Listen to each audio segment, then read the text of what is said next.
ସନ୍ଧ୍ୟା ହେବାକୁ ଥାଏ। ନିଜ ଘରର କବାଟ ଖୋଲି ମୀରା ଘର ଭିତରକୁ ଆସିଲା ଏବଂ ତା ହାତରେ ଗୁଡ଼ାଏ ସପିଂ ବ୍ୟାଗ୍ ଥିଲା। ଆଉ ତା ମୁହଁରେ ଏମିତି ଏକ ଚମକ ଥିଲା ଯେମିତି ସେ ସାରା ଦୁନିଆ ଜିଣି ନେଇଛି। ଭିତରେ ଡ୍ରଇଂ ରୁମ୍ରେ ବସିଥିବା ତା ସ୍ୱାମୀ ମନୋଜ ତାକୁ ଦେଖି ଆଶ୍ଚର୍ଯ୍ୟ ହୋଇଗଲେ। ଏସବୁ କ'ଣ ମୀରା? ଆଜି ତୁମେ ଆଉ ଥରେ ସପିଂ କରିବାକୁ ଯାଇଥିଲ? ମନୋଜ ଉଚ୍ଚ ସ୍ୱରରେ ପଚାରିଲେ। କିନ୍ତୁ ମୀରା ତ କେବଳ ନିଜ ଖୁସିରେ ବୁଡ଼ି ରହିଥିଲା। ସେ ବ୍ୟାଗ୍ ଗୁଡ଼ିକୁ ଟେବୁଲ ଉପରେ ରଖି ହସ ହସ ମୁହଁରେ ଉତ୍ସାହରେ କହିଲା, ଆରେ ମନୋଜ, ତୁମେ ଭାବି ମଧ୍ୟ ପାରିବ ନାହିଁ ଆଜି ଏମିତି ଏକ ଚମତ୍କାର ସେଲ୍ ଲାଗିଥିଲା ଯେ କ'ଣ କହିବି। ମୋତେ ତ ଜଣା ହିଁ ନଥିଲା। କାଲି ପାର୍କରେ ମୋ ବନ୍ଧୁ ସୁମିତ୍ରା ସେଲ୍ ବିଷୟରେ କହିଥିଲା। ଏତେ ସୁନ୍ଦର ଡ୍ରେସ୍ ଗୁଡ଼ିକ ଆଉ ସବୁ ପ୍ରକାରର ବିୟୁଟି ପ୍ରଡକ୍ଟସ୍ ଏତେ କମ୍ ଦାମରେ ମିଳିଗଲା ଯେ ମୁଁ ନିଜକୁ ଅଟକାଇ ପାରିନଥିଲି। ଏଇ ଶାଢ଼ୀଟା ଦେଖ, ମାତ୍ର ଅଧା ଦାମରେ ମିଳିଛି। ଆଉ ଏଇ ବିୟୁଟି ପ୍ରଡକ୍ଟସରେ ଏତେ ଚମତ୍କାର ଅଫର୍ ଥିଲା ଯେ ମୁଁ ରହିପାରିନଥିଲି। ମୀରାର କଥା ଶୁଣି ମନୋଜ ତା ମୁଣ୍ଡ ଧରି ବସିପଡ଼ିଲା। ତାପରେ ଗର୍ଜନ କରି କହିଲା, ତୁମର ଏହି ଅଯଥା ଖର୍ଚ୍ଚ କେବେ ଶେଷ ହେବ ମୀରା? ଆଗରୁ ମଧ୍ୟ ତୁମକୁ ବୁଝାଇଛି ଯେ ଏହି ଅନାବଶ୍ୟକ ଜିନିଷ ଉପରେ ଟଙ୍କା ନଷ୍ଟ କର ନାହିଁ। କିନ୍ତୁ ତୁମେ କେଉଁଠି ବୁଝୁଛ? ଏବେ ତୁମର ଏହା ଏକ ନିୟମିତ କାମ ହୋଇଗଲାଣି। ସ୍ୱାମୀଙ୍କ ଗାଳି ଶୁଣି ମୀରାର ଉତ୍ସାହ କିଛି କମିଗଲା। ସେ ଧୀର ସ୍ୱରରେ କହିଲା, କିନ୍ତୁ ମନୋଜ, ପ୍ରତ୍ୟେକ ପାର୍ଟିରେ ମୋ ସାଙ୍ଗମାନେ ଏତେ ମହଙ୍ଗା ପୋଷାକ ଆଉ ଗହଣା ପିନ୍ଧି ଆସନ୍ତି। ସମସ୍ତଙ୍କ ନଜର କେବଳ ସେମାନଙ୍କ ଉପରେ ରହିଥାଏ। ସେମାନଙ୍କର ହିଁ ପ୍ରଶଂସା ହୁଏ। ମୋତେ ମଧ୍ୟ ସାଜସଜ୍ଜାର ଇଚ୍ଛା ଅଛି। ଡାଇମଣ୍ଡ ଗହଣା ନହେଲେ ନାହିଁ, ଅତି କମ୍ରେ ମୋ ପସନ୍ଦର ପୋଷାକ ତ କିଣିପାରିବି ନା? ମୀରା ଟିକେ ରାଗରେ କହିଲା। ତାର କଥା ଶୁଣି ମନୋଜର ରାଗ ଆହୁରି ବଢ଼ିଗଲା। ତାହେଲେ ଏବେ ସାଙ୍ଗମାନଙ୍କୁ ଦେଖି ଦେଖି ନିଜ ଘରକୁ ବର୍ବାଦ କରିଦେବ? ପିଲାମାନଙ୍କ ପାଠପଢ଼ା, ଘରର ଖର୍ଚ୍ଚ ଏସବୁ କିଏ ଦେଖିବ? ତୁମେ କ'ଣ ଭାବିପାରୁଛ ନା ନାହିଁ ଯେ ପିଲାମାନେ ଯେଉଁ ହଷ୍ଟେଲରେ ପଢ଼ୁଛନ୍ତି ସେଠାର ଫିସ୍ କେତେ ବଢ଼ିଯାଇଛି? ତୁମର ଏହି ଅଯଥା ଖର୍ଚ୍ଚ ମୋତେ କାଙ୍ଗାଳ କରି ଛାଡ଼ିବ। ତାପରେ ମୀରା ରାଗରେ କହିଲା, ତାହେଲେ କ'ଣ ଏବେ ମୁଁ ମୋ ପସନ୍ଦର କିଛି ବି କିଣିପାରିବି ନାହିଁ? ଏହି ତର୍କ ଚାଲୁଥିବା ବେଳେ ମୀରାର ଫୋନ୍ ବାଜି ଉଠିଲା। ସେ ଫୋନ୍ ଉଠାଇଲା ଆଉ ଅନ୍ୟ ପାର୍ଶ୍ୱରୁ ତା ବାପା ଶିବପ୍ରସାଦଙ୍କ ସ୍ୱର ଶୁଣାଗଲା। ହ୍ୟାଲୋ ମୀରା। ହଁ ବାପା, ଆପଣ କେମିତି ଅଛନ୍ତି? ସ୍ୱାସ୍ଥ୍ୟ ତ ଠିକ୍ ଅଛି ନା? ଝିଅ, ସ୍ୱାସ୍ଥ୍ୟ କେଉଁଠି ଠିକ୍ ରହୁଛି? ଅନେକ ଦିନ ହେଲା ଭାବୁଛି ଡାକ୍ତରଙ୍କୁ ଦେଖାଇବି, କିନ୍ତୁ ଏକା ଯିବାକୁ ସାହସ ହେଉନାହିଁ। ମୀରାର ହୃଦୟ ଧକ୍ କରି ରହିଗଲା। ତା ମାଆଙ୍କ ଗତ ବର୍ଷ ଦେହାନ୍ତ ହୋଇଯାଇଥିଲା। ତାର କୌଣସି ଭାଇ ମଧ୍ୟ ନଥିଲେ ଯେ ତା ବାପାଙ୍କର ଦେଖାଶୁଣା କରିବ। ମୀରା ତା ବାପାଙ୍କର ମଳିନ ସ୍ୱର ଶୁଣିଲା, ତେବେ ତାର ଖୁସି ଏକ ମୁହୂର୍ତ୍ତରେ ଉଭେଇଗଲା। ସେ କହିଲା, ବାପା, ଆପଣ ଚିନ୍ତା କରନ୍ତୁ ନାହିଁ। ଆପଣ ଦାଦାଙ୍କ ପୁଅ ଅମିତକୁ କୁହନ୍ତୁ ନା, ସେ ଆପଣଙ୍କୁ ଡାକ୍ତରଙ୍କ ପାଖକୁ ନେଇଯିବ। ଯାହା ହେଲେ ନିଜ ଲୋକ ହିଁ ଏମିତି ସମୟରେ କାମରେ ଆସନ୍ତି। ଆଉ ସେ ତ ଦୂରରେ ମଧ୍ୟ ରହୁନାହାନ୍ତି, ପାଖାପାଖି ଘର ତ। ଶିବପ୍ରସାଦ ହାଲକା କାଶ ମଧ୍ୟରେ ଉତ୍ତର ଦେଲେ, ଝିଅ, ମୁଁ ତାକୁ ଫୋନ୍ କରିଥିଲି, କିନ୍ତୁ ଅମିତ ତା ପତ୍ନୀ ଆଉ ପିଲାମାନଙ୍କ ସହ ବୁଲିବାକୁ ଯାଇଛି। ସେ ଏଠାରେ ନାହିଁ। ବୁଝା ପଡ଼ୁନାହିଁ କ'ଣ କରିବି। ଏହା ଶୁଣି ମୀରା ଚିନ୍ତାରେ ବୁଡ଼ିଗଲା। ମୀରା ତା ବାପାଙ୍କୁ ସାହସ ଦେଇ କହିଲା, ଆପଣ ଚିନ୍ତା କରନ୍ତୁ ନାହିଁ ବାପା, ମୁଁ କିଛି ନା କିଛି ବ୍ୟବସ୍ଥା କରୁଛି। ଆପଣ ଟିକେ ଆରାମ କରନ୍ତୁ, ମୁଁ ପରେ କଥା ହେବି। ଫୋନ୍ ରଖିବା ମାତ୍ରେ ମୀରାର ମୁହଁରେ ଗମ୍ଭୀରତା ଖେଳିଗଲା। ସେ ମନୋଜଙ୍କ ଆଡ଼କୁ ଚାହିଁ ଚିନ୍ତିତ ସ୍ୱରରେ କହିଲା, ଶୁଣ, ବାପାଙ୍କ ସ୍ୱାସ୍ଥ୍ୟ ଠିକ୍ ନାହିଁ। ଦାଦାଙ୍କ ଘରେ ମଧ୍ୟ ଏହି ସମୟରେ କେହି ନାହାନ୍ତି ଯିଏ ତାଙ୍କୁ ଡାକ୍ତରଙ୍କ ପାଖକୁ ନେଇଯିବ। ମନୋଜ ଏହାର କୌଣସି ପ୍ରତିକ୍ରିୟା ଦେଲେ ନାହିଁ। ତେଣୁ ମୀରା କହିଲା, ଲାଗୁଛି ଆମକୁ ତାଙ୍କୁ ଏଠାକୁ ଆଣିବାକୁ ହେବ। ଗାଁରେ ସେ ପୂରାପୂରି ଏକା ଅଛନ୍ତି। ତାଙ୍କ ଦେଖାଶୁଣା କରିବା ପାଇଁ କେହି ନାହାନ୍ତି। ମୀରା ଚିନ୍ତାରେ ଥିଲା। ତାର କଥା ଶୁଣି ମନୋଜ ଏକ ମୁହୂର୍ତ୍ତ ପାଇଁ ଚୁପ୍ ରହିଲା। କିନ୍ତୁ ତା ମନରେ ଯେମିତି ଚିନ୍ତାର ତୋଫାନ ଉଠିଲା। ଆଉ ଏକ ଖର୍ଚ୍ଚ, ସେ ଭାବିଲା। ତା ଆଖିରେ ଅସନ୍ତୋଷ ଦେଖାଯାଉଥାଏ। କ'ଣ ନା ମୀରା, ଶୀତଦିନେ ଥଣ୍ଡା ଯୋଗୁଁ ହାଲକା ସ୍ୱାସ୍ଥ୍ୟହୀନତା ତ ସାଧାରଣ କଥା। ଉପରେ ଆମ ସହରରେ ପ୍ରଦୂଷଣ କେତେ ବଢ଼ିଯାଇଛି। ଯଦି ବାପା ଏଠାକୁ ଆସିବେ, ତାଙ୍କ ସ୍ୱାସ୍ଥ୍ୟ ଆହୁରି ଖରାପ ହୋଇପାରେ। ଆଉ ଆଦୌ ଜଣା ନାହିଁ ଯେ ତାଙ୍କୁ ଏଠାରେ ଭଲ ଲାଗିବ କି ନାହିଁ। ଗାଁର ଖୋଲା ବାୟୁ, ନିଜର ଘର, ସେଠାରେ ସେ ଅଧିକ ଆରାମ ଅନୁଭବ କରନ୍ତି। ତେଣୁ କାହିଁକି ଅଯଥା ତାଙ୍କୁ ଅସୁବିଧାରେ ପକାଇବା? ମୋତେ ଲାଗୁଛି ତାଙ୍କ ପାଇଁ ଗାଁରେ ହିଁ ରହିବା ଉଚିତ। ମୀରା ମନୋଜଙ୍କ କଥା ଶୁଣି ଚୁପ୍ ହୋଇଗଲା। ବାପାଙ୍କ ସ୍ୱାସ୍ଥ୍ୟ ଚିନ୍ତାରେ ମୀରାର ମନ ବାରମ୍ବାର ବିଚଳିତ ହେଉଥାଏ। ଏହା ଦେଖି ଟିକେ ସମୟ ପରେ ମନୋଜ କହିଲେ, ମୀରା, ଏମିତି ଭାବ ନାହିଁ ଯେ ମୋତେ ତୁମ ବାପାଙ୍କ ଚିନ୍ତା ନାହିଁ। ମୁଁ ବୁଝୁଛି ତୁମେ ତାଙ୍କ ପାଇଁ ବ୍ୟସ୍ତ ହେଉଛ, କିନ୍ତୁ ବୁଢ଼ା ବୟସରେ ଏମିତି ଛୋଟ ମୋଟ ଅସୁସ୍ଥତା ତ ଲାଗି ରହିଥାଏ। ତୁମେ ଫୋନ୍ରେ ତାଙ୍କ ଖବର ନେଇ ଚାଲ। ଯଦି ତାଙ୍କ ସ୍ୱାସ୍ଥ୍ୟ ବେଶୀ ଖରାପ ହୁଏ, ତୁମେ କିଛି ଦିନ ପାଇଁ ଗାଁକୁ ଚାଲିଯାଅ। ମନୋଜର କଥା ଶୁଣି ମୀରା କହିଲା, ହୁଏତ ତୁମେ ଠିକ୍ କହୁଛ। ସହରର ଏହି ଧୂଳିଧୂଆଁ ମାହୋଲରେ ତାଙ୍କ ସ୍ୱାସ୍ଥ୍ୟ ଆହୁରି ଖରାପ ହୋଇପାରେ। ଦରକାର ହେଲେ ମୁଁ ଗାଁକୁ ଯାଇ ତାଙ୍କ ପାଇଁ ଔଷଧ ଆଣିଦେବି। 2 ଦିନ ବିତିଗଲା।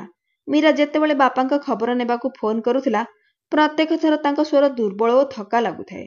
ତୃତୀୟ ଦିନ ସକାଳୁ ସକାଳୁ ମୀରା ଫୋନ୍ କଲା। ବାପା, ଆପଣଙ୍କ ସ୍ୱାସ୍ଥ୍ୟ ଏବେ କେମିତି ଅଛି? ସେ ପଚାରିଲା। ଶିବପ୍ରସାଦ ଧୀର ସ୍ୱରରେ କହିଲେ, ଝିଅ, ସ୍ୱାସ୍ଥ୍ୟ ତ ସେମିତି ହିଁ ଅଛି। ଔଷଧରୁ ମଧ୍ୟ କିଛି ଫରକ ପଡ଼ୁନାହିଁ। ଭାବୁଛି ଆଉ ଗୋଟେ ଡାକ୍ତରଙ୍କୁ ଦେଖାଇବି, କିନ୍ତୁ ଏକା ଯିବା କଷ୍ଟ ହେଉଛି। ଯଦି ତୁମେ ଦୁହେଁ ଆସିପାରନ୍ତ ତାହେଲେ ଭଲ ହୁଅନ୍ତା। ଏହା ଶୁଣି ମୀରାର ହୃଦୟ ଭାରି ହୋଇଗଲା। ସେ ବାପାଙ୍କୁ ସାହସ ଦେଇ କହିଲା, ଚିନ୍ତା କର ନାହିଁ ବାପା, ମୁଁ ମନୋଜ ସହ କଥା ହୋଇ ଆଉ କିଛି ବ୍ୟବସ୍ଥା କରୁଛି। ଫୋନ୍ ରଖି ମୀରା ସିଧା ମନୋଜ ପାଖକୁ ଗଲା। ମନୋଜ, ବାପାଙ୍କ ସ୍ୱାସ୍ଥ୍ୟରେ କୌଣସି ଉନ୍ନତି ନାହିଁ। ସେ କହୁଛନ୍ତି ଆମେ ଗାଁକୁ ଯାଇ ତାଙ୍କୁ ଡାକ୍ତରଙ୍କ ପାଖକୁ ନେଇଯିବା। ମୋତେ ଲାଗୁଛି ଆମକୁ ଯିବାକୁ ହେବ। ମନୋଜ ଚିନ୍ତାରେ ହଜିଗଲା, କିନ୍ତୁ ତା ମୁହଁରେ ଅସନ୍ତୋଷର ଛାୟା ସ୍ପଷ୍ଟ ଦେଖାଯାଉଥିଲା। ମୀରା, ମୁଁ ବୁଝୁଛି ତୁମକୁ ତାଙ୍କର ଚିନ୍ତା ଅଛି, କିନ୍ତୁ ଏବେ ମୋ ପାଇଁ ଗାଁକୁ ଯିବା ସମ୍ଭବ ନୁହେଁ। ଅଫିସରେ କାମର ଚାପ ବେଶୀ। ତୁମେ ତାଙ୍କୁ କୁହ ଗାଁରେ କୌଣସି ଭଲ ଡାକ୍ତରଙ୍କୁ ଦେଖାଇ ଔଷଧ ନିଅନ୍ତୁ। ଆଜିକାଲି ଗାଁରେ ମଧ୍ୟ ଭଲ ଡାକ୍ତର ମିଳୁଛନ୍ତି। ମୀରା ଚୁପ୍ ହୋଇଗଲା। ଭାରି ମନରେ ସେ ରୋଷେଇ ଘରେ କାମ କରିବାକୁ ଚାଲିଗଲା। ମୀରା ରୋଷେଇ ଘରକୁ ଯିବା ମାତ୍ରେ ମନୋଜ ରାଗରେ ଜୋରରେ ଖବରକାଗଜକୁ ଟେବୁଲ ଉପରେ ପକାଇ ଗୁଣୁଗୁଣୁ ହୋଇ କହିଲେ, ବେଶୀ ହୋଇଗଲା। ଆର ବାପା ତ ଦିନକୁ ଦିନ ଅସୁସ୍ଥ ହେଉଛନ୍ତି। 2 ଦିନ ଛାଡ଼ି ଫୋନ୍ କରି ଡାକୁଛନ୍ତି। ଆମ ପାଖରେ କ'ଣ ଏତେ ଫାଲତୁ ସମୟ ଅଛି ଯେ ବାରମ୍ବାର ଡାକ୍ତରଙ୍କ ପାଖକୁ ନେଇଯିବୁ? ସ୍ୱାସ୍ଥ୍ୟ ଖରାପ ଥିଲେ ନିଜେ କାହିଁକି ଡାକ୍ତରଙ୍କୁ ଦେଖାଇବାକୁ ଯାଉନାହାନ୍ତି? ସବୁବେଳେ ଆମକୁ ହିଁ ଅସୁବିଧାରେ ପକାଉଛନ୍ତି। ବାପା ଏହିପରି କହିବା ଯୋଗୁଁ ମୀରା ତାଙ୍କୁ ଏଠାକୁ ଆଣିବାକୁ ଜିଦ୍ କରୁଛି, ନହେଲେ ମୋତେ ଗାଁକୁ ଯିବାକୁ କହୁଛି। ଆରେ, ସେ ଅସୁସ୍ଥ ଅଛନ୍ତି ତ ମୁଁ କ'ଣ କରିବି? ମୁଁ କ'ଣ ତାଙ୍କ ଦାୟିତ୍ୱର ଠିକା ନେଇଛି? କିଛି ସମୟ ପରେ ମନୋଜ ଜଳଖିଆ କରି ଅଫିସକୁ ଚାଲିଗଲେ। ମୀରା ଘରର ସବୁ କାମ ଜଲ୍ଦି ଜଲ୍ଦି ସାରିବାକୁ ଲାଗିଲା। ଠିକ୍ ଏତିକି ବେଳେ କବାଟର ଠକ୍ ଠକ୍ ଶବ୍ଦ ହେଲା। ମୀରା ହାତ ପୋଛି କବାଟ ଖୋଲିଲା। ଉପର ମହଲାରେ ଭଡ଼ାରେ ରହୁଥିବା ନିଶା ଆସିଥାଏ। ତା ହାତରେ ଏକ ପ୍ଲେଟ୍, ତା ଉପରେ କିଛି ବେସନ ଲଡ଼ୁ। ଭାଉଜ, ଆଜି ମୁଁ ବେସନ ଲଡ଼ୁ ତିଆରି କଲି। ଭାବିଲି ଆପଣଙ୍କ ପାଇଁ ମଧ୍ୟ କିଛି ଆଣିଦିଏ। ନିଶା ହସି ହସି କହିଲା। ମୀରା ମଳିନ ହସରେ ଲଡ଼ୁଗୁଡ଼ିକୁ ନେଇ ନିଶାକୁ ଧନ୍ୟବାଦ ନେଲା, କିନ୍ତୁ ତା ମୁହଁରୁ ଖୁସି ଯେମିତି ଉଭେଇ ଯାଇଥିଲା। ନିଶା ପଚାରିଲା, ଭାଉଜ କ'ଣ ହେଲା? ଆପଣ କିଛି ଚିନ୍ତାରେ ଲାଗୁଛନ୍ତି। ମୀରା ମଳିନ ମୁହଁରେ କହିଲା, କିଛି ଖାସ୍ ନୁହେଁ। ମୋ ବାପାଙ୍କ ସ୍ୱାସ୍ଥ୍ୟ ଠିକ୍ ନାହିଁ। ନିଶା ଚିନ୍ତିତ ହୋଇ ପଚାରିଲା, କ'ଣ ହେଲା ତାଙ୍କୁ? କ'ଣ କହିବି, ବାପା ତ ଆଗରୁ ଡାଇବେଟିସର ରୋଗୀ। ଏବେ ଶ୍ୱାସ ନେବାରେ ମଧ୍ୟ ଅସୁବିଧା ହେଉଛି। ମୁଁ ମନୋଜଙ୍କୁ କହିଲି ଗାଁକୁ ଯାଇ ତାଙ୍କୁ ଡାକ୍ତରଙ୍କ ପାଖକୁ ନେଇଯିବା, କିନ୍ତୁ ତାଙ୍କ ପାଖରେ ସମୟ କେଉଁଠି? ନିଶା ସହାନୁଭୂତିରେ ମୀରାକୁ ଚାହିଁ କହିଲା, ଭାଉଜ, ତାହେଲେ ତ ଆପଣଙ୍କୁ ବହୁତ ଚିନ୍ତା ହେଉଥିବ। ଠିକ୍ ଏତିକି ବେଳେ ନିଶାର ସ୍ୱାମୀ ପ୍ରକାଶ ବଜାରରୁ ଫେରି ଆସିଲେ। ତାକୁ ଦେଖି ନିଶା କହିଲା, ଆରେ ପ୍ରକାଶ, ଆପଣ ଠିକ୍ ସମୟରେ ଆସିଗଲେ। ଦେଖନ୍ତୁ ନା, ଭାଉଜ କେତେ ଚିନ୍ତାରେ ଅଛନ୍ତି। ତାଙ୍କ ବାପାଙ୍କ ସ୍ୱାସ୍ଥ୍ୟ ଖରାପ, ଆଉ ମନୋଜ ଭାଇଙ୍କ ପାଖରେ ଗାଁକୁ ଯିବା ପାଇଁ ସମୟ ନାହିଁ। ପ୍ରକାଶ କଥା ଶୁଣି ତୁରନ୍ତ କହିଲେ, ଆରେ, ଏଥିରେ ଅସୁବିଧା କ'ଣ? ନିଶା, ତୁମେ ଭାଉଜଙ୍କ ସହ ଗାଁକୁ ଯାଅ। ମୁଁ ତୁମ ଦୁହିଁଙ୍କୁ ନେଇ ଗାଡ଼ିରେ ଛାଡ଼ିଦେବି। ମୀରା ଟିକେ ଚମକି ଉଠିଲା। ସେ ଦ୍ୱିଧାରେ କହିଲା, ଆରେ ନା ନା, ଏତେ ଅସୁବିଧା କର ନାହିଁ। ପ୍ରକାଶ ହସି କହିଲା, ଭାଉଜ, ଏଥିରେ ଅସୁବିଧା କ'ଣ? ଅଙ୍କଲ ଗାଁରେ ଏକା ଅଛନ୍ତି। ତାଙ୍କ ସ୍ୱାସ୍ଥ୍ୟ ଖରାପ। ଆପଣଙ୍କୁ ତାଙ୍କୁ ଡାକ୍ତରଙ୍କ ପାଖକୁ ନେବା ଦରକାର। ଆଉ ଆମେ ତ ଗୋଟିଏ ପରିବାର ପରି। ଆମେ ଯଦି ପରସ୍ପରକୁ ସାହାଯ୍ୟ ନ କରିବା ତେବେ ଆଉ କିଏ କରିବ? ନିଶା ମଧ୍ୟ ସ୍ନେହରେ କହିଲା, ହଁ ଭାଉଜ, ଆପଣ ଚିନ୍ତା କରନ୍ତୁ ନାହିଁ। ମୁଁ ଆପଣଙ୍କ ସହ ଯିବି। ପ୍ରକାଶ ଆମକୁ ଛାଡ଼ିଦେବେ। ମୀରା ତାଙ୍କ କଥା ଶୁଣି ମନେ ମନେ ଆରାମ ଅନୁଭବ କଲା। ପ୍ରକାଶ ତୁରନ୍ତ ଗାଡ଼ିର ଚାବି ଉଠାଇ କହିଲେ, ଚାଲନ୍ତୁ ଭାଉଜ, ଡେରି ନ କରି ଏବେ ହିଁ ବାହାରିବା। ଡେରି କଲେ ଠିକ୍ ହେବ ନାହିଁ। ମୀରା ନିଶା ଓ ପ୍ରକାଶଙ୍କୁ ଧନ୍ୟବାଦ ଦେଇ ତାଙ୍କ ସହ ଯିବାକୁ ପ୍ରସ୍ତୁତ ହେଲା। ମନେ ମନେ ସେ ଭାବିଲା, ବେଳେବେଳେ ସାହାଯ୍ୟ ସେଇଠୁ ମିଳେ ଯେଉଁଠୁ ଆମେ ଆଶା ମଧ୍ୟ କରିନଥାଉ। ଗାଁରେ ପହଞ୍ଚି ପ୍ରକାଶ ମୀରାଙ୍କ ବାପା ଶିବପ୍ରସାଦଙ୍କୁ ଗାଡ଼ିରେ ବସାଇ ଡାକ୍ତରଙ୍କ ପାଖକୁ ନେଇଗଲେ। ଡାକ୍ତର ପରୀକ୍ଷା କରି କହିଲେ, ଆପଣଙ୍କ ସୁଗାର ଲେବଲ ବଢ଼ିଯାଇଛି, ଆଉ ଫୁସ୍ଫୁସ୍ରେ ସଂକ୍ରମଣର ପ୍ରଭାବ ଦେଖାଯାଉଛି। ମୁଁ କିଛି ଔଷଧ ଲେଖିଦେଉଛି। ଏହା ନେଲେ ଜଲ୍ଦି ଠିକ୍ ହୋଇଯିବେ। ହସ୍ପିଟାଲରୁ ଫେରିବା ପରେ ମୀରା 2 ଦିନ ବାପାଙ୍କ ଘରେ ରହିଲା। ପ୍ରକାଶ କହିଲେ, ଭାଉଜ, ଯଦି ଆଉ କିଛି ଦରକାର ହୁଏ ମୋତେ ତୁରନ୍ତ କୁହନ୍ତୁ। ଯେତେବେଳେ ଇଚ୍ଛା ଫୋନ୍ କରିବେ। ଏତିକି କହି ପ୍ରକାଶ ଓ ନିଶା ଘରକୁ ଫେରିଗଲେ।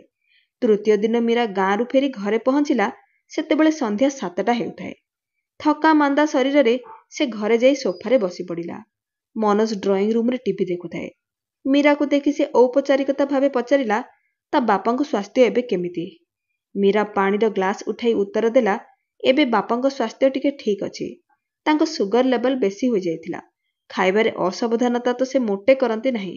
ଗତ କିଛି ଦିନ ଧରି କୋର୍ଟ କେସ୍ର ଦୌଡ଼ାଦୌଡ଼ିରେ ସେ ନିଜ ସ୍ୱାସ୍ଥ୍ୟର ଯତ୍ନ ରଖିପାରି ନଥିଲେ। ତେଣୁ ତାଙ୍କ ଶରୀର ଖରାପ ହୋଇଗଲା। କିନ୍ତୁ ଗୋଟେ ଭଲ କଥା ହେଲା, ବର୍ଷ ବର୍ଷ ଧରି ଚାଲିଥିବା ସେଇ କୋର୍ଟ କେସ୍ର ଫଳାଫଳ ତାଙ୍କ ପକ୍ଷରେ ହିଁ ଆସିଛି। କେଉଁ କେସ୍? ମନୋଜ ଚମକି ପଡ଼ି ତୁରନ୍ତ ପଚାରିଲା। ମୀରା କହିଲା, ଆରେ ସେଇ ଜମି କେସ୍ଟା ମନେ ଅଛି ନା? ଯେଉଁଟା ବର୍ଷ ବର୍ଷ ଧରି ଚାଲିଥିଲା। ଶେଷରେ ବାପା ସେଇ କେସ୍ ଜିତିଗଲେ। ମନୋଜର ହାତରୁ ଚା କପ୍ ପ୍ରାୟ ଖସି ପଡ଼ିବାକୁ ଯାଉଥାଏ। ତା ଆଖି ଦୁଇଟା ଚମକି ଉଠିଲା। ସେ ଟିକିଏ ଆଗକୁ ମୁହଁ କରି କହିଲା, କ'ଣ? ସେଇ ଜମି? ହାଇୱେ ପାଖରେ ଥିବା ସେଇ ଜମି? ମୀରା ସହଜ ଭାବରେ ଉତ୍ତର ଦେଲା, ହଁ ସେଇ ଜମି। ବାପରେ, ସେଇ ଜମିର ଦାମ ତ ଏବେ କୋଟି କୋଟି ଟଙ୍କା। ମନୋଜ ଆଶ୍ଚର୍ଯ୍ୟରେ କହିଲା। ମୀରା କହିଲା, ହଁ 5 କୋଟି ଟଙ୍କା ପର୍ଯ୍ୟନ୍ତ ହୋଇଥାଇପାରେ। ବାପା ସେଇ ଜମି ବିକିବାକୁ ଭାବୁଛନ୍ତି। ମନୋଜକୁ ଯେମିତି ହଠାତ୍ ଏକ ଖଜାନାର ଚାବି ମିଳିଗଲା। ତା ମୁହଁରେ ଏକ ଅଜଣା ଉତ୍ସାହ ଓ ଖୁସି ଚମକି ଉଠିଲା। ବାଃ, ଏ ତ ବଡ଼ ଖୁସିର ଖବର। ବାପା କିଛି କହିଛନ୍ତି କି ଏତେ ଟଙ୍କାରେ ସେ କ'ଣ କରିବେ? ନା, ଏବେ ତ କିଛି ଭାବି ନାହାନ୍ତି।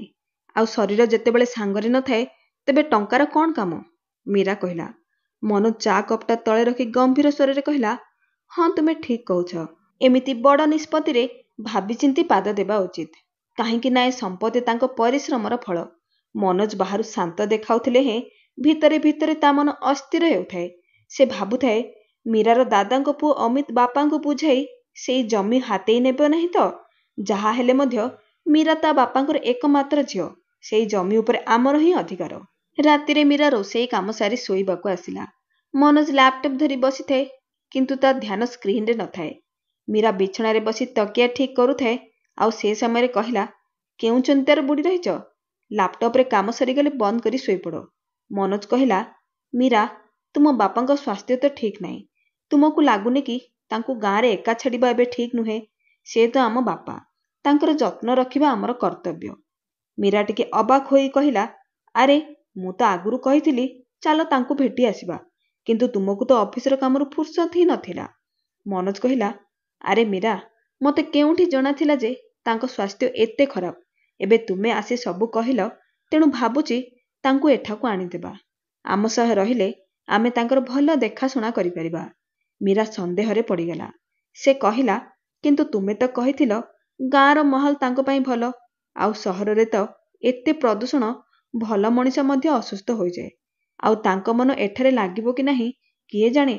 2-3 ଦିନ ପରେ ଅମିତ ତ ଘରକୁ ଫେରି ଆସିବ। ସେମାନେ ତାଙ୍କର ଯତ୍ନ ରଖିବେ। ମନୋଜ ଜୋର ଦେଇ କହିଲା, ଆରେ ମୀରା, ଆଜିକାଲି ସମସ୍ତେ ନିଜ ନିଜ କାମରେ ବ୍ୟସ୍ତ। ଯଦି ବାପାଙ୍କ ସ୍ୱାସ୍ଥ୍ୟ ଆହୁରି ଖରାପ ହୁଏ ତେବେ କିଏ ଦାୟୀ ହେବ?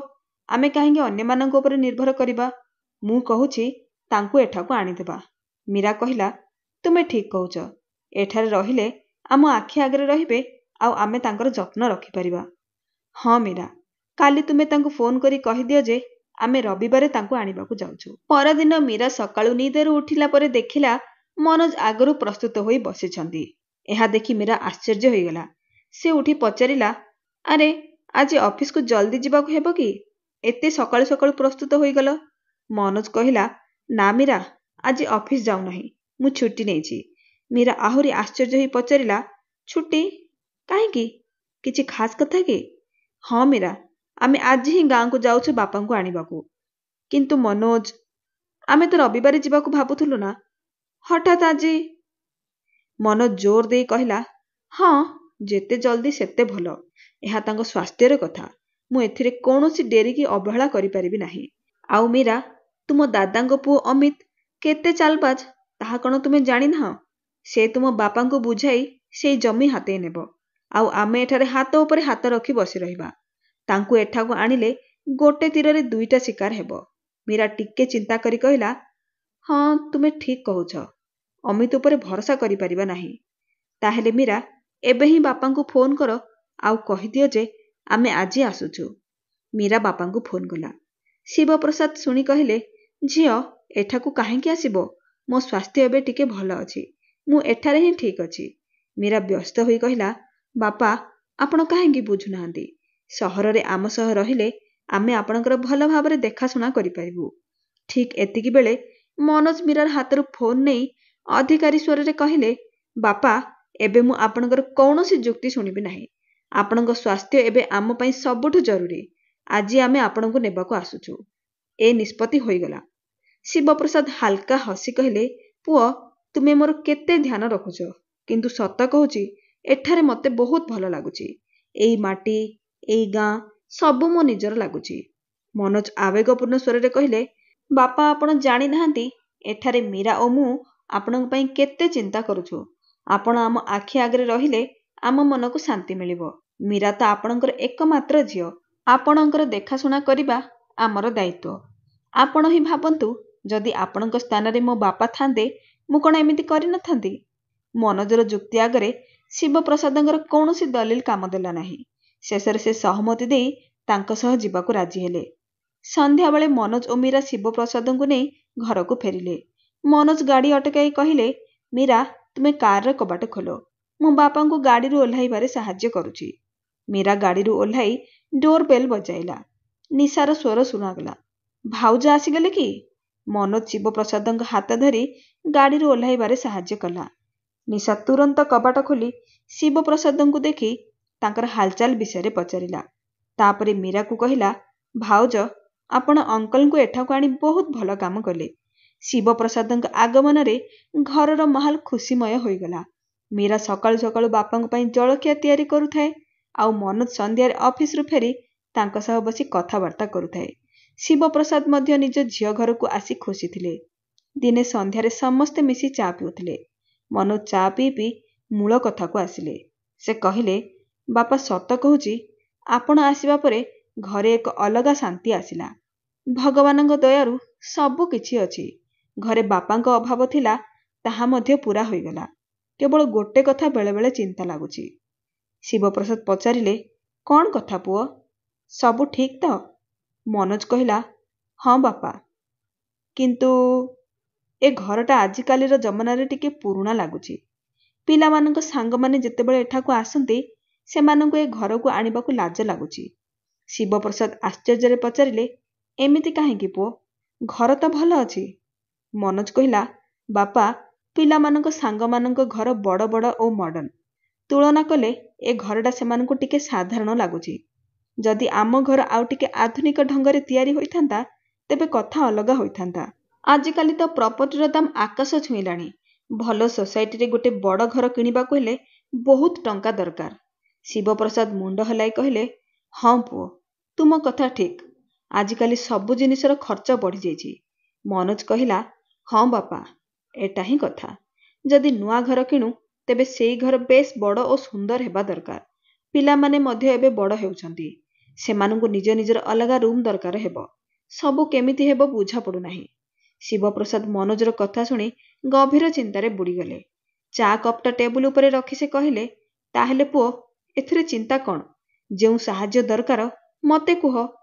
ଏହା ଶୁଣି ମନୋଜର ଆଖିରେ ଚମକ ଆସିଗଲା, କିନ୍ତୁ ନିଜର ଭାବନାକୁ ଲୁଚାଇ ମଳିନ ସ୍ୱରରେ କହିଲା, ବାପା, କଥା ଏତେ ସହଜ ନୁହେଁ। ଏହା କୋଟି କୋଟି ଟଙ୍କାର ମାମଲା। ଶିବପ୍ରସାଦ କହିଲେ, ପୁଅ, ତୁମେ କାହିଁକି ଚିନ୍ତା କରୁଛ? ମୋ ପାଖରେ ଯାହା ଅଛି ତାହା ତ ତୁମର ଓ ମୀରାର ହିଁ। ଗାଁର ଜମି ବିକିଲେ ଯେତେ ଟଙ୍କା ମିଳିବ, ସବୁ ତୁମ ପାଇଁ ଓ ମୀରା ପାଇଁ। ସେହି ଜମି ବିକି ନୂଆ ଘର କିଣିବାକୁ ଲଗାଇଦେବା। ମନୋଜ ନିଜର ଖୁସି ଲୁଚାଇ ମୀରାକୁ ଚାହିଁ କହିଲା, ବାପା, ଯଦି ଆପଣ ଏମିତି କହୁଛନ୍ତି, ତେବେ ଆମେ ଜଲ୍ଦି କୌଣସି ଭଲ ସୋସାଇଟିରେ ଏକ ସୁନ୍ଦର ଘର ଦେଖିବା ଆରମ୍ଭ କରିଦେବୁ। ପରଦିନଠାରୁ ମନୋଜ ଓ ମୀରା ସହରର ବଡ଼ ବଡ଼ ସୋସାଇଟିରେ ନୂଆ ଘର ଖୋଜିବା ଆରମ୍ଭ କଲେ। ସେମାନେ ବଡ଼ ବଡ଼ ଫ୍ଲାଟ୍ ଓ ଆଲିଶାନ ଘର ଦେଖିଲେ। ଶେଷରେ ସେମାନଙ୍କୁ ଗୋଟେ ବଡ଼ ଆଲିଶାନ ଘର ପସନ୍ଦ ହେଲା। ଦିନେ 2 ଦିନ ଭିତରେ ବୁକିଂ କରିବାକୁ ଅଗ୍ରିମ ଟଙ୍କା ବା ଆଡଭାନ୍ସ ଦେବାକୁ ହେବ। ନୂଆ ଘରର ଚିନ୍ତାରେ ମନୋଜ ଓ ମୀରା ବେଶ ଖୁସି ଥାନ୍ତି। ଆରମ୍ଭରେ ମନୋଜ ଓ ମୀରା ଶିବପ୍ରସାଦଙ୍କର ଭଲ ଦେଖାଶୁଣା କରୁଥିଲେ, କିନ୍ତୁ ଧୀରେ ଧୀରେ ସେମାନେ ତାଙ୍କ ସ୍ୱାସ୍ଥ୍ୟ ପ୍ରତି ଅବହେଳା କରିବାକୁ ଆରମ୍ଭ କଲେ। ଗୋଟେ ଦିନ ଶିବପ୍ରସାଦ ବାହାରେ ଅଗଣାରେ ଖଟିଆରେ ଶୋଇ ଜୋରରେ ଜୋରରେ କାଶୁଥାନ୍ତି। ତାଙ୍କ ଶ୍ୱାସ ଫୁଲୁଥାଏ। ମୀରା ରୋଷେଇ ଘରୁ ବାହାରକୁ ଆସି କହିଲା, ବାପା, ଆପଣ ଔଷଧ ଠିକ୍ ସମୟରେ ଖାଇନାହାନ୍ତି କି? ଶିବପ୍ରସାଦ ଧୀର ସ୍ୱରରେ କହିଲେ, ନା ଝିଅ, ଔଷଧ ସରିଗଲା। ମୁଁ ମନୋଜକୁ କହିଥିଲି, କିନ୍ତୁ ବୋଧହୁଏ ସେ ଆଣିବାକୁ ଭୁଲିଗଲେ। ଏତିକିବେଳେ ମନୋଜ ଭିତରୁ ବାହାରକୁ ଆସି କହିଲେ, ବାପା କ୍ଷମା କରନ୍ତୁ, ମୁଁ ଔଷଧ ଆଣିବାକୁ ଭୁଲିଗଲି। ଅଫିସରେ କାମ ଏତେ ଥାଏ ଯେ ଧ୍ୟାନ ରହିଲା ନାହିଁ। ଶିବପ୍ରସାଦ ହାଲୁକା କାଶ ମଧ୍ୟରେ କହିଲେ, ଠିକ୍ ଅଛି ପୁଅ, ଔଷଧ ପରେ ଆଣିବ। ଏବେ ମୋତେ ଡାକ୍ତରଙ୍କ ପାଖକୁ ନେଇଚାଲ। ସେ ଥରେ ଦେଖିଲେ ଠିକ୍ ଔଷଧ ଲେଖିଦେବେ। କିନ୍ତୁ ମନୋଜ ଜଲ୍ଦି ଗାଡ଼ିର ଚାବି ଉଠାଇ କହିଲେ, ବାପା, ଏବେ ଡାକ୍ତରଙ୍କ ପାଖକୁ ଯିବାର ସମୟ ନାହିଁ। ଆମକୁ ବ୍ୟାଙ୍କକୁ ଯିବାକୁ ହେବ। ନୂଆ ଘରର ଡିଲ୍ ପକ୍କା କରିବାକୁ ଅଗ୍ରିମ ଟଙ୍କା ଦେବାକୁ ହେବ। ଏଥିପାଇଁ FD ଭାଙ୍ଗିବାକୁ ପଡ଼ିବ। ଆପଣ ଚିନ୍ତା କରନ୍ତୁ ନାହିଁ। ସନ୍ଧ୍ୟା ସୁଦ୍ଧା ମୁଁ ଔଷଧ ଆଣିଦେବି। ଶିବପ୍ରସାଦ ଥକା ସ୍ୱରରେ କହିଲେ, ପୁଅ, ମୋ ଦେହ ବହୁତ ଅସୁସ୍ଥ ଲାଗୁଛି। ନିଶ୍ୱାସ ନେବାରେ ଅସୁବିଧା ହେଉଛି। ମୀରା କହିଲା, ବାପା, ବ୍ୟାଙ୍କରେ ଆମକୁ ବେଶୀ ସମୟ ଲାଗିବ ନାହିଁ। ଆପଣ ଟିକିଏ ଆରାମ କରନ୍ତୁ। ଆମେ ଜଲ୍ଦି ଫେରିବୁ। ମନୋଜ ଗାଡ଼ି ଷ୍ଟାର୍ଟ କରି ମୀରା ସହ ବ୍ୟାଙ୍କକୁ ଚାଲିଗଲା।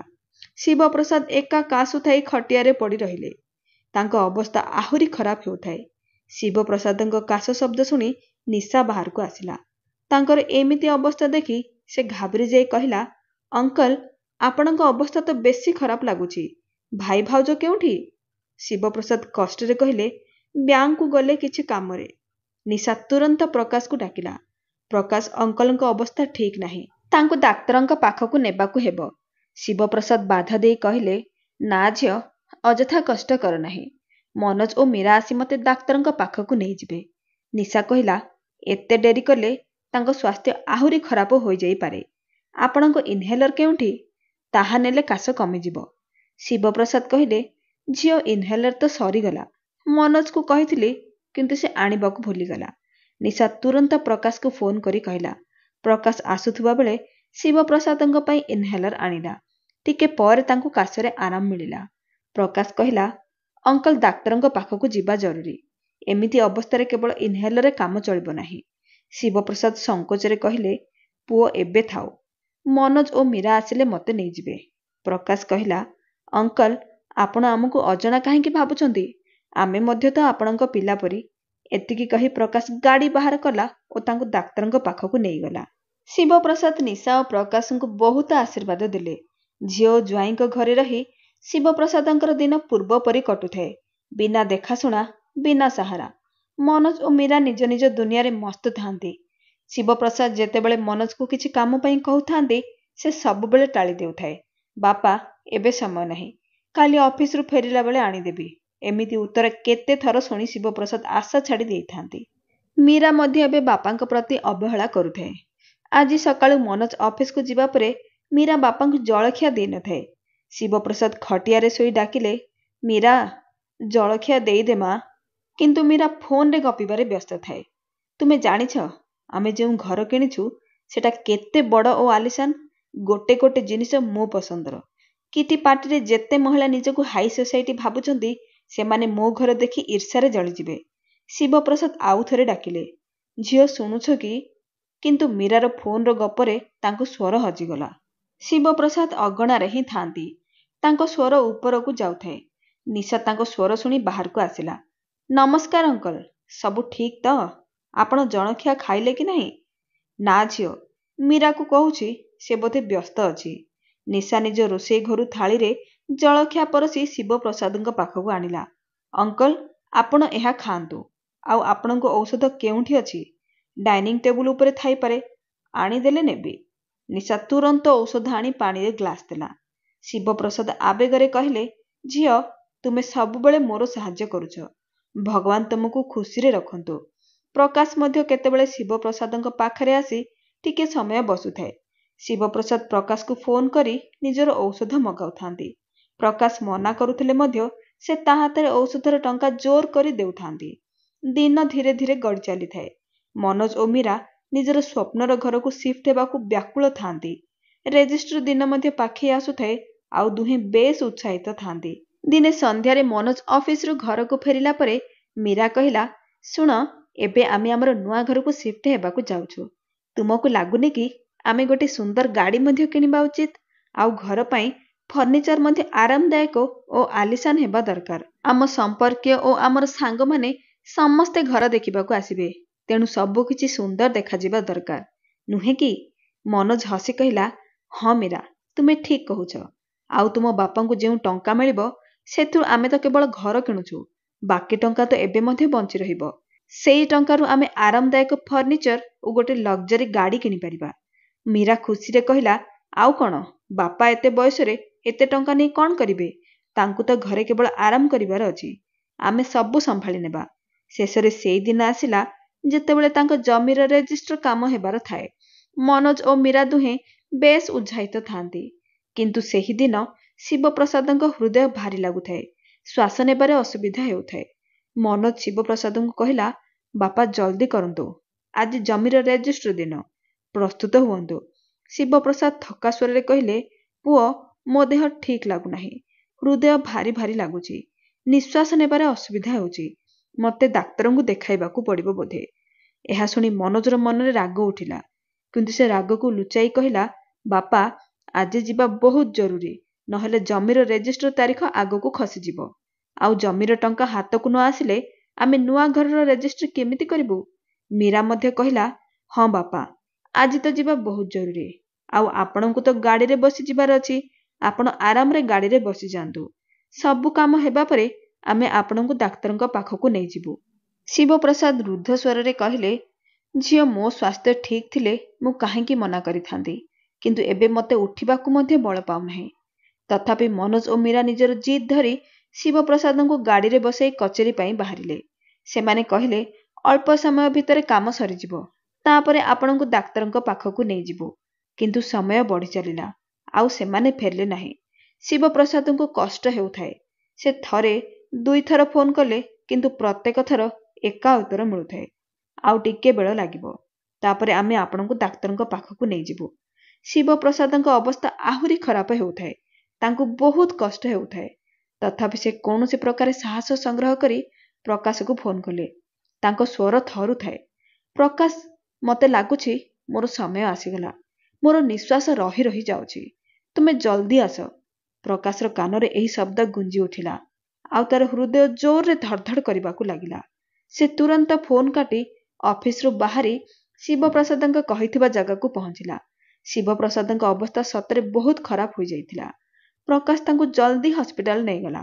ହସ୍ପିଟାଲରେ ଡାକ୍ତର ପରୀକ୍ଷା ଆରମ୍ଭ କଲେ। ଏପଟେ ମନୋଜ ଓ ମୀରା ଶିବପ୍ରସାଦଙ୍କୁ ନେବାକୁ ବାହାରକୁ ଆସି ଦେଖିଲେ ସେ ଗାଡ଼ିରେ ନାହାନ୍ତି। ସେମାନେ ଫୋନ୍ କଲେ, କିନ୍ତୁ ତାଙ୍କ ଫୋନ୍ ବନ୍ଦ ଥାଏ। ଦୁହେଁ ଚିନ୍ତାରେ ଛାଟିପିଟି ହେଲେ। ବାପାଙ୍କ ଚିନ୍ତାଠାରୁ ଅଧିକ ସେମାନଙ୍କୁ ଏହାର ଚିନ୍ତା ଥାଏ ଯେ ଯଦି ଆଜି ଟଙ୍କା ହାତକୁ ନ ଆସେ ତେବେ ନୂଆ ଘରର ରେଜିଷ୍ଟ୍ରି ଓ ସେଠାକୁ ସିଫ୍ଟ ହେବା ଆହୁରି ଡେରି ହେବ। ଠିକ୍ ଏତିକି ବେଳେ ମନୋଜକୁ ପ୍ରକାଶର ଫୋନ୍ ଆସିଲା। ସେ ସବୁ କଥା କହି ତାକୁ ଜଲ୍ଦି ହସ୍ପିଟାଲ ପହଞ୍ଚିବାକୁ କହିଲା। ଏହା ଶୁଣି ମନୋଜ ରାଗରେ ଚିତ୍କାର କରି କହିଲା, ପ୍ରକାଶ, ତୁମେ କ'ଣ ପ୍ରମାଣ କରିବାକୁ ଚାହୁଁଛ? ବାପାଙ୍କୁ ହସ୍ପିଟାଲ ନେଇ ତୁମେ ହିରୋ ହେବାକୁ ଚାହୁଁଛ କି? ପ୍ରକାଶ ଶାନ୍ତ ସ୍ୱରରେ କହିଲା, କିନ୍ତୁ ଅଙ୍କଲଙ୍କ ଅବସ୍ଥା ଏତେ ଖରାପ ଥିଲା ଯେ ଗୋଟେ ମୁହୂର୍ତ୍ତ ମଧ୍ୟ ଡେରି ହୋଇଥିଲେ ଜୀବନଘାତୀ ହୋଇପାରିଥାନ୍ତା। ତୁମକୁ ତାଙ୍କ ସ୍ୱାସ୍ଥ୍ୟଠାରୁ ରେଜିଷ୍ଟର ଚିନ୍ତା ଅଧିକ କି? ମନୋଜ ଏବେ ପାଟି କରି କହିଲା, ହଁ, ଚିନ୍ତା ଅଛି। ତୁମ କାରଣରୁ ଆଜି ଆମର କାମ ହେବାକୁ ଯାଇ ବିଗିଡ଼ିଗଲା। ତୁମେ ମଝିରେ ଆସି ସବୁ ନଷ୍ଟ କରିଦେଲ। ଚେକଅପ୍ ପରେ ଯାହା ସାମ୍ନାକୁ ଆସିଲା ତାହା ଶୁଣି ପ୍ରକାଶ ଆଶ୍ଚର୍ଯ୍ୟ ହୋଇଗଲା। ଶିବପ୍ରସାଦଙ୍କୁ ହୃଦଘାତ ହୋଇଥିଲା। ଡାକ୍ତର କହିଲେ, ଯଦି ଟିକେ ମଧ୍ୟ ଡେରି ହୋଇଥାନ୍ତା ତେବେ କିଛି ମଧ୍ୟ ହୋଇପାରିଥାନ୍ତା। 2-3 ଦିନର ଚିକିତ୍ସା ପରେ ଶିବପ୍ରସାଦ ହସ୍ପିଟାଲରୁ ଘରକୁ ଫେରିଲେ। ତାଙ୍କ ଅବସ୍ଥା ଏବେ ଆଗଠାରୁ ଭଲ ଥାଏ। କିନ୍ତୁ ହସ୍ପିଟାଲରେ ଥିବାବେଳେ ପ୍ରକାଶ ତାଙ୍କର ଦେଖାଶୁଣା କରୁଥିଲା, କାରଣ ମନୋଜକୁ ତ ଫୁର୍ସତ ହିଁ ମିଳୁନଥିଲା। ଡାକ୍ତର କହିଥିଲେ ଯେ ତାଙ୍କୁ ପୂର୍ଣ୍ଣ ଦେଖାଶୁଣା ଓ ଆରାମର ଦରକାର। କିନ୍ତୁ ମନୋଜ ଓ ମୀରା ପାଇଁ ଏସବୁ କେବଳ ଶୁଣିବାର କଥା ଥାଏ। ସେମାନଙ୍କ ମନରେ କେବଳ ନୂଆ ଘର ଓ ତା ସହ ଜଡ଼ିତ କାମ ହିଁ ଘୁରୁଥାଏ। ଶିବପ୍ରସାଦଙ୍କ ଘରକୁ ଫେରିବା ପରେ ପ୍ରକାଶ ଓ ନିଶା ଅନ୍ୟ ଏକ ଘର ଭଡ଼ାରେ ନେଇ ସେଠାରୁ ଚାଲିଯିବାକୁ ନିଷ୍ପତ୍ତି ନେଲେ। ମନୋଜକୁ ରେଜିଷ୍ଟର ତାରିଖ ପଛକୁ ଘୁଞ୍ଚାଇବାକୁ ପଡ଼ିଥିଲା, ଯେଉଁଥିପାଇଁ ତା ମୁହଁରେ ସବୁବେଳେ ରାଗ ଝଲସୁଥାଏ। ଗୋଟେ ଦିନ ରେଜିଷ୍ଟର ନୂଆ ତାରିଖ ସ୍ଥିର ହେବା ପରେ ମନୋଜ କହିଲା, ବାପା, ଏବେ ଯେମିତି ହେଉ ଏହି କାମ ସାରିବାକୁ ହେବ। ଏଥର କୌଣସି ସମସ୍ୟା ଆସିବା ଉଚିତ ନୁହେଁ। ମୀରା ମଧ୍ୟ ତାର ହଁରେ ହଁ ମିଶାଇଲା। ଶିବପ୍ରସାଦ ସେମାନଙ୍କର ଏମିତି ବ୍ୟବହାର ଦେଖି ବହୁତ ଆଶ୍ଚର୍ଯ୍ୟ ହେଲେ। ଶିବପ୍ରସାଦ ବହୁତ ସମୟ ଧରି ଚିନ୍ତାରେ ବସି ରହିଲେ। କିନ୍ତୁ ଏବେ ସେ ନିଷ୍ପତ୍ତି ନେଇ ସାରିଥାନ୍ତି ଯେ ତାଙ୍କୁ କ'ଣ କରିବାକୁ ହେବ। କିଛି ଦିନ ଭିତରେ ଜମିର ରେଜିଷ୍ଟ୍ରି ହୋଇଗଲା। ଘରେ ପହଞ୍ଚି ଶିବପ୍ରସାଦ ମନୋଜ ଓ ମୀରାକୁ ନିଜ ପାଖକୁ ଡାକିଲେ। ମୀରା, ମୁଁ ଭାବୁଛି ଯେ ଜମିରୁ ଆସିଥିବା ଟଙ୍କାରୁ କିଛି ମୁଁ ତୁମ ପାଇଁ ନୂଆ ଘର ପାଇଁ ଦେଇଦେବା ପରେ ବାକି ଟଙ୍କା ମୋ ପାଖରେ ହିଁ ରହିବ।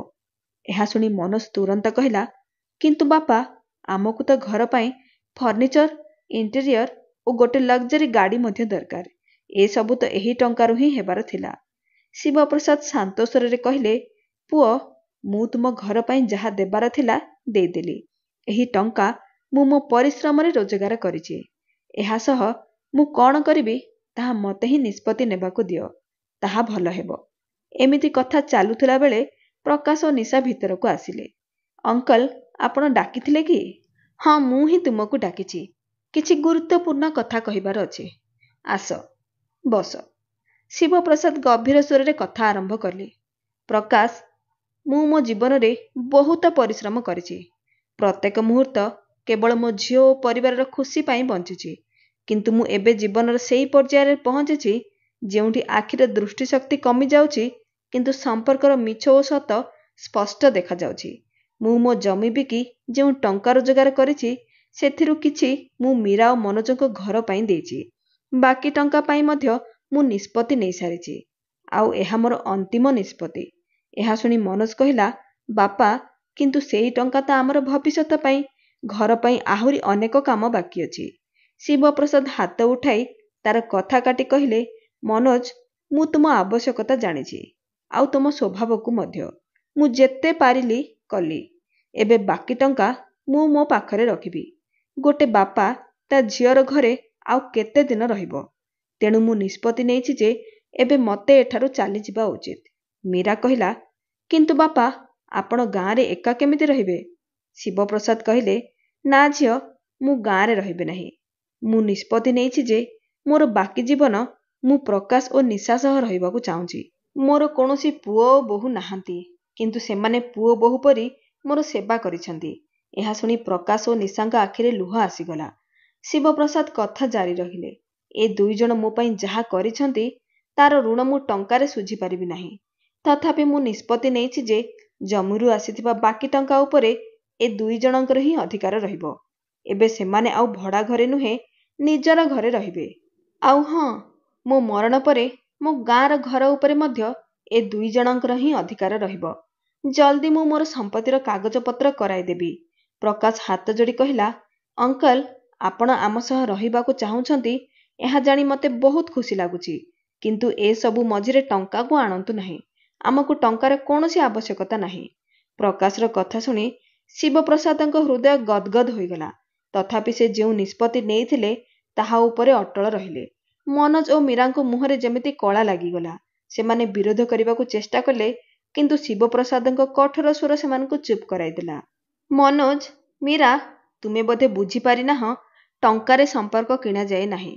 ପ୍ରକାଶ ମୋତେ ସେହି ସମୟରେ ସାହାରା ଦେଇଥିଲା ଯେତେବେଳେ ମୋତେ ସବୁଠାରୁ ଅଧିକ ଆବଶ୍ୟକତା ଥିଲା। ଆଉ ନିଶା ଗୋଟେ ଝିଅ ପରି ମୋର ଦେଖାଶୁଣା କରିଛି। ଏହି ଟଙ୍କା ଏବେ ସେମାନଙ୍କର। ଆଉ ଏହା ଉପରେ କୌଣସି ତର୍କ ହେବ ନାହିଁ। କୋଠରୀରେ ନୀରବତା ଛାଇଗଲା। ଶିବପ୍ରସାଦ ସେଠାରୁ ଉଠି ନିଜର ଜିନିଷପତ୍ର ପ୍ୟାକ୍ କରିବାକୁ ଚାଲିଗଲେ। ବନ୍ଧୁଗଣ, ଆପଣଙ୍କୁ ଶିବପ୍ରସାଦଙ୍କର ଏହି ନିଷ୍ପତ୍ତି ଠିକ୍ ଲାଗିଲା କି? କମେଣ୍ଟରେ ନିଶ୍ଚିତ ଜଣାନ୍ତୁ। ଆଉ ଏହା ମଧ୍ୟ କୁହନ୍ତୁ ଯେ ଆପଣ ଆମର ଏହି କାହାଣୀ ଭାରତର କେଉଁ ସହରରୁ ଶୁଣୁଛନ୍ତି। କାହାଣୀ ପସନ୍ଦ ଆସିଥିଲେ ତେବେ ଭିଡ଼ିଓକୁ ଲାଇକ୍ କରନ୍ତୁ, ଚ୍ୟାନେଲକୁ ସବସ୍କ୍ରାଇବ୍ କରନ୍ତୁ ଓ ସେୟାର କରିବାକୁ ଭୁଲନ୍ତୁ ନାହିଁ। ଧନ୍ୟବାଦ।